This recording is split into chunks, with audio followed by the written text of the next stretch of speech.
চট্টগ্রাম বন্দর শ্রমিকদের কর্মবিরতি 2 দিনের জন্য স্থগিত। সরকারের বিরুদ্ধে ব্যর্থতার অভিযোগ পোশাক খাতের ব্যবসায়ীদের। আমন্ত্রণ ব্যবসা বাণিজ্যের অর্থনীতির সর্বশেষ খবর নিয়ে নিউজ 24 এর নিয়মিত আয়োজন পূবালী ব্যাংক পিএলসি বিজনেস টাইমের সাথে আছে আমি পিঙ্কি সানোর। এতক্ষণ দেখছিলেন সংবাদ শিরোনাম, এবার বিস্তারিত।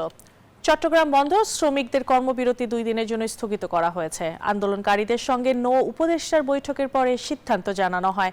এর আগে বিদেশি কোম্পানিকে ইজারা দেওয়ার প্রতিবাদে অনির্দিষ্টকালের কর্মবিরতি পালন করছিলেন চট্টগ্রাম বন্দরের শ্রমিক ও কর্মচারীরা। এমন প্রেক্ষাপটে সকালে বন্দরের বোর্ডরুমে নৌ পরিবহন উপদেষ্টা শাখাওয়াত হোসেন বন্দর কর্তৃপক্ষ সহ আইন শৃঙ্খলা বাহিনীর সাথে বৈঠক করেন। সকালে বন্দর ভবনে যাওয়ার পথে আন্দোলনকারীদের তোপের মুখে পড়েন নৌ পরিবহন উপদেষ্টা। এই সময় আন্দোলনকারীরা নানা স্লোগান দেন। পরে উপদেষ্টার কথাতে আশ্বস্ত হন শ্রমিকরা। উচ্চ সুদ হার, অতিরিক্ত করের বোঝা ও ঘুষ দুর্নীতি সহ নানা সংকটে দেশের ব্যবসায়ীরা। আমলাতান্ত্রিক হয়রানি ও নিবন্ধন জটিলতায় দেশে ব্যবসা শুরু ও পরিচালনা এখন বড় বাধা। বৃহস্পতিবার এফবিসিসিআই আয়োজিত আলোচনায় এমন অভিযোগ ব্যবসায়ীদের। এসব সমস্যা সমাধানে কাঠামোগত সংস্কার ও ডিজিটালাইজেশনের বিকল্প নেই বলে মনে করছেন অর্থনীতিবিদরা।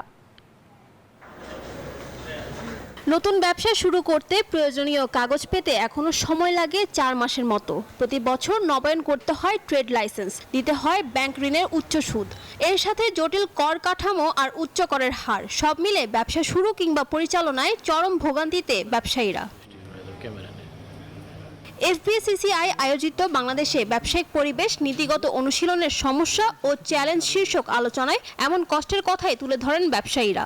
ব্যবসা করে সেই ব্যবসার থেকে প্রফিট অর্জন করে আপনার সেই ব্যবসা পরিচালনা করা, ইট ইজ কমপ্লিটলি অ্যাবসার্ড। আমরা যারা মিলিয়ন মিলিয়ন রক্ত পানি করে আজকে যারা ইনভেস্ট করতেছি, কই আমরা কি বাংলাদেশি আমরা কি এই সুযোগ সুবিধা থেকে বঞ্চিত হব? কাস্টমস ও আয়কর আইনকে নিজের স্বার্থে ব্যবহার করেছেন রাজস্ব কর্মকর্তারা, এমন অভিযোগ উঠে আসে আলোচনায়। বিশ্লেষকরা বলছেন, বড় ব্যবসায়ীরা ঋণখেলাপি হলেও তাদের কোনো বিচার হয় না। ইনকাম ট্যাক্স আইনের সবচেয়ে বড় এবং কাস্টমস সেক্টর সবচেয়ে বড় কঠিন সমস্যা হচ্ছে কর্মকর্তাদের ডিসক্রিশনারি পাওয়ার। যে সমস্ত আইন ইনস্ট্রুমেন্ট আছে সেইগুলিকে স্ট্রেংথেন করার বদলে দুর্বল করা হয়েছে। এনবিআর কে বলেন সেটা ওই এপ্রিল মাসে, এটা দিলেন কি দিলেন না এই ব্যাপারে কোনোদিন আর কোনো কথা বলতে যান না। কর ব্যবস্থাপনাকে স্বচ্ছতা ও হয়রানি মুক্ত করতে ডিজিটালাইজেশন নিশ্চিত করার তাগিদ দিয়েছেন অর্থনীতিবিদরা। তাদের প্রথম দাবি হবে বিজনেস রিলেটেড সমস্ত documentation, submission, registration, verification, monitoring, licensing এটা যাতে ডিজিটালাইজড করে। গভর্নমেন্ট অফিসার সচিব থেকে শুরু করে একেবারে জুনিয়র অফিসার পর্যন্ত সকল পর্যায়ে তিনি যেন ডিজিটালি মিনিমাম তার যেটুকু দরকার সেটুকু যেন তার থাকে। সেই সাথে বিজনেস প্রসেস রি-ইঞ্জিনিয়ারিং এর মাধ্যমে একক digital platform, one stop service এবং সমন্বিত কাঠামোগত সংস্কারের উপর জোর দেন বক্তারা। অনেক সময় সরকারি কর্মচারী বা অন্য অনেকের বিরুদ্ধে অভিযোগ পাই। ফারজানা রিয়া, নিউজ 24, ঢাকা।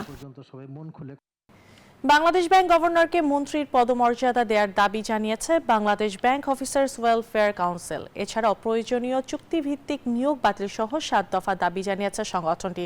তারা বলছে, কেন্দ্রীয় স্বাধীনতা নয় বরং স্বায়ত্তশাসন চায়। বৃহস্পতিবার এক সংবাদ সম্মেলনে এমন দাবি জানিয়েছে, সংবাদ সম্মেলন করেছে সংগঠনটি। বিস্তারিত দেখব প্রতিবেদনে। বিগত সরকারের আমলে প্রভাবশালী মহলের নগ্ন থাবা আর রাজনৈতিক কুটচালে বলিপাটা হয়ে ধ্বংসের কিনারে দাঁড়িয়েছে দেশের আর্থিক খাত। তারপর থেকে শৃঙ্খলা ফেরাতে বারবার আলোচনায় এসেছে কেন্দ্রীয় ব্যাংকের স্বায়ত্তশাসনের বিষয়টি। তবে প্রায় 1.5 বছরেরও বেশি সময় পার হলেও কেন্দ্রীয় ব্যাংকের স্বায়ত্তশাসন নিশ্চিতে দৃশ্যমান কোনো পদক্ষেপ চোখে পড়েনি বলে অভিযোগ বাংলাদেশ ব্যাংক অফিসার্স ওয়েলফেয়ার কাউন্সিলের। বৃহস্পতিবার সংবাদ সম্মেলনে সংগঠনটি জানায়, গত বছরের অক্টোবর মাসে বাংলাদেশ ব্যাংক অর্ডার সংশোধনের লক্ষ্যে সুনির্দিষ্ট প্রস্তাব অর্থ মন্ত্রণালয়ে পাঠানো হলেও সরকারের পক্ষ থেকে সাড়া মেলেনি কোনো।